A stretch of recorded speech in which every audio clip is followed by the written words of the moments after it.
ఇక్కడ ఎన్డీఏ నాయకులుగానే మేమందరం నిమిత్త మాత్రులం. ఇది ప్రజా ఉద్యమం అని చెప్పి కూడా నేను మీకు తెలియజేస్తున్నాను. అందులో భాగంగా విజయవాడలో తిరంగా ర్యాలీ మనం అందరం నిర్వహించుకున్నాం. ఉగ్రవాదంపై పోరులో మన రక్షణ దళాల పోరాటానికి సెల్యూట్ చేస్తున్నాను. అందరూ కూడా గర్వించదగ్గ సైనిక దళాలు మనకు ఉండడం మన దేశానికి ఒక గర్వ కారణం. దీన్ని మనందరం అభినందించాల్సిన అవసరం ఉంది.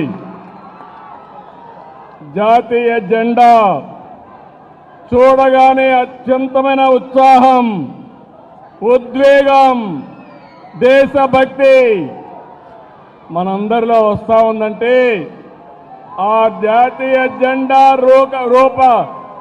రూపాన్ని రూపొందించినటువంటి వ్యక్తి పింగళి వెంకయ్య ఈ ప్రాంతం వాడేనని చెప్పి మరొకసారి గుర్తిస్తున్నా.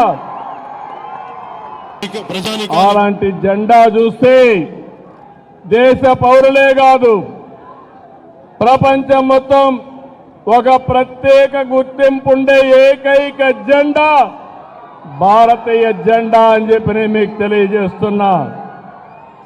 అందుకని మనందరం ఇక్కడ సమావేశమైంది. పహల్గాం అనంగానే మనలో రోషం వస్తుంది, కోపం వస్తుంది, ఉద్వేగం వస్తుంది. ఖబర్దార్ జాగ్రత్తగా ఉండమని హెచ్చరించే పరిస్థితి వస్తుంది. జరిగిన సంఘటన చూస్తే భార్య ముందరనే భర్తని, కొడుకు ముందరనే తండ్రిని మతం పేరడిగి చంపేశారు. ఇదెక్కడ న్యాయం అని నేను అడుగుతున్నా. అలాంటి సంఘటన దేశం మొత్తం ప్రతి ఒక్కరిలో కూడా ఒక ఆవేశం వచ్చింది. అంతేకాదు ఒక బాధ, ఒక పక్కన ఆవేదన కూడా వచ్చే పరిస్థితి వచ్చింది. ఇవన్నీ చూసిన తర్వాత ప్రధానమంత్రి నరేంద్ర మోడీ గారు ఆడబిడ్డల నుదుట తిలకంతులు చేసిన ఒక్క ఉగ్రవాది భూమి మీద ఉండడానికి వీలు లేదని ఆపరేషన్ సింధూర్కు శ్రీకారం చుట్టారు. మీరు గుర్తుపెట్టుకోండి, మనం ఎప్పుడు కూడా వేరే దేశాలపైన యుద్ధానికి పోవడం లేదు. కానీ ప్రపంచాన్ని పట్టి పీడిస్తున్న సమస్య ఉగ్రవాదం. ఉగ్రవాదం పైన పోరాడే ఏకైక దేశం భారతదేశం, ఏకైక నాయకుడు నరేంద్ర మోడీ.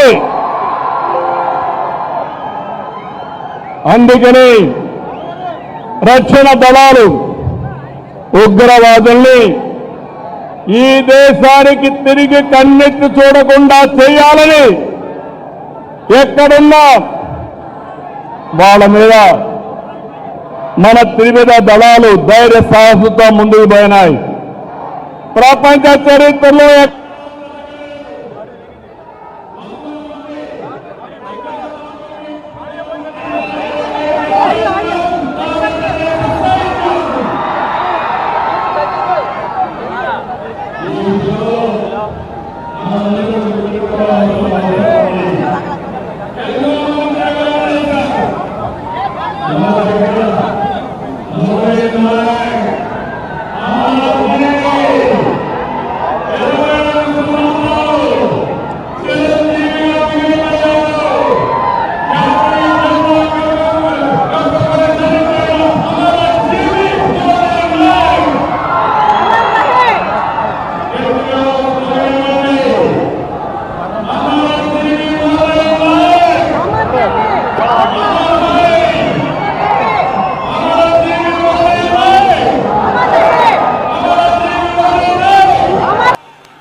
యువసుండే కుర్ర వ్యక్తిని మనం గుర్తుపెట్టుకుందాం, స్ఫూర్తిని తెచ్చుకుందాం. అలాంటి త్యాగదనిని ఆంధ్రప్రదేశ్ రాష్ట్రమే కాకుండా దేశం మొత్తం గర్విస్తుందని చెప్పి కూడా నేను మీకు తెలియజేస్తున్నా. అత్యంత కఠినమైన పరిస్థితులు సరిహద్దుల్లో రాత్రి పగలు లెక్క చేయకుండా మన దేశాన్ని కాపాడి మనల్ని కాపాడుతున్నటువంటి జవాన్లకి చేతులెత్తి నమస్కరిస్తున్నా. వాళ్ళందరికీ కూడా సెల్యూట్ చేస్తున్నానని చెప్పి కూడా నేను మీకు తెలియజేస్తున్నాను. వాళ్ళు పోరాడుతున్నారు, మనం క్షేమంగా ఉన్నాం. ఈ విషయం మనం గుర్తుపెట్టుకోవాల్సిన అవసరం ఉంది. ఈరోజు మన దేశ గౌరవం, మన బలం, బలగం మన సాయుధ బలగాలే. మనం ఏమాత్రం అధైర్యపడవలసిన అవసరం లేదు. ప్రధాని మోడీ గారి సంకల్పం ఉగ్రవాదులు ఎక్కడున్నా, ప్రపంచంలో ఎక్కడ దాంకున్నా వాళ్ళని తుదమెట్టిచ్చే విధంగా ముందుకు పోయేదానికి చాలా దృఢ సంకల్పంతో ముందుకు పోతున్నారు. ఈ ఆపరేషన్ లో మన సైనికుల ధైర్యం చూశాం, సామర్థ్యం చూశాం, మనం తయారు చేసుకున్న ఆయుధాలని మనం చూశాం. ఈరోజు ప్రపంచ దేశాల్లో భారతదేశం యొక్క ప్రతిష్ట పెరిగే పరిస్థితి వచ్చింది. పొరుగు దేశాల్లో ఉండే శత్రువుల గుండెల్లో రైళ్లు పరిగెత్తించే పరిస్థితి వచ్చింది. మేము ఎవరి జోలికి రాము, ఎవరిపైన యుద్ధం చేయం.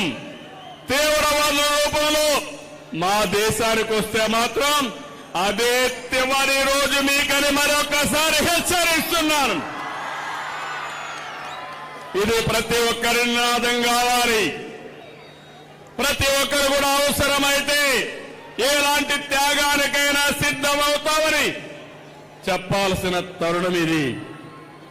అందుకే ఈ రోజు మనందరం కూడా చూస్తే దేశానికి సరైన సమయంలో సరైన నాయకుడు, బలమైన నాయకుడు నరేంద్ర మోడీ గారు అని చెప్పి మీ అందరికీ విజ్ఞప్తి చేస్తున్నా. ఇంకొక పక్కన సరైన నిర్ణయం సరైన సమయంలో తీసుకునే సమర్థవంతమైన నాయకుడు కూడా నరేంద్ర మోడీ గారు. అదే మనం నిరూపించాడు. ఆపరేషన్ సింధూర్ అని చెప్పి కూడా నేను మీకు తెలియజేస్తున్నాను. ఎవరికైనా సంకల్పం ఉంటుంది, ఆ సంకల్పాన్ని ఆచరణ చేసి విజయవంతంగా ముందుకు పోవడం ఒక్క నరేంద్ర మోడీ గారికి సాధ్యమని మరొకసారి మీకు తెలియజేస్తున్నా.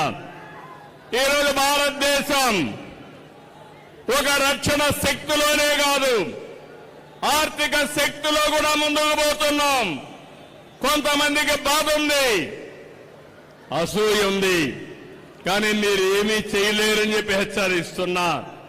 2047కి ప్రపంచంలోనే భారతదేశం నెంబర్ 1 గానీ నెంబర్ 2 దేశంగా ఉంటుంది. ఇలాంటి కుట్రలు కుతంత్రాలు మమ్మల్ని ఏమీ చెయ్యలేవని చెప్పి హెచ్చరిస్తున్నా. తమ్ముళ్ళు, మిమ్మల్ని అందరినీ చూస్తున్నాను. మేము ప్రారంభమైనప్పటి నుంచి చూస్తున్న ఉత్సాహం, ఇదే ఉత్సాహంతో దూసుకెళ్ళండి. భారతదేశం నెంబర్ 1 దేశంగా ఉందంటే ఆ రోజు ఎంతో మంది త్యాగాలు చేశారు. మన రాష్ట్ర వాసు రూపకల్పన చేసినటువంటి జాతీయ జెండా ఆ వ్యక్తి పింగళి వెంకయ్యని మరొకసారి గుర్తు చేస్తున్నా. అలాంటి జాతి మనది. జాతి నిర్మాణం కోసం పోరాడిన జాతి. అందుకే మనందరం కూడా సమర్థవంతంగా పనిచేసి జాతి పునర్నిర్మాణంలో భాగస్వాములయ్యి ప్రపంచంలో ఏ శక్తి అడ్డుకోని విధంగా ఆర్థిక శక్తులు, రక్షణ శక్తులు మనకు మనమే మేటైన శక్తిగా తయారు కావాలని చెప్పి మిమ్మల్ని అందరినీ కోరుతున్నా. ఈరోజు ఇలాంటివన్నీ జరగాలంటే పహల్గామ్ లాంటి సంఘటనలు జరిగితే ఆపరేషన్ సింధూర్ లాంటి కార్యక్రమాలు అవసరం. దీనికి దేశం సిద్ధం, దేశంలో ఉండే పౌరులందరూ సిద్ధం. ఇది గుర్తుపెట్టుకోమని ప్రపంచంలో ఉండే ఉగ్రవాదుల్ని మరొక్కసారి హెచ్చరిస్తున్నానని చెప్పి కూడా నేను మీకు తెలియజేస్తున్నా. ప్రతి ఒక్క ఇంటిలో చర్చ జరగాలి. యువత, మురళీ నాయక్ మీ అందరికీ స్ఫూర్తి కావాలి. సిద్ధమా తమ్ముళ్ళు అని అడుగుతున్నా మిమ్మల్ని. అందుకే మనం అందరం కూడా గట్టిగా దేశాన్ని కీర్తించే విధంగా నేను భారత్ మాతాకి అంటే గట్టిగా చెప్పాలి. భారత్ మాతాకి, భారత్ మాతాకి, భారత్ మాతాకి వందే మాతరం, వందే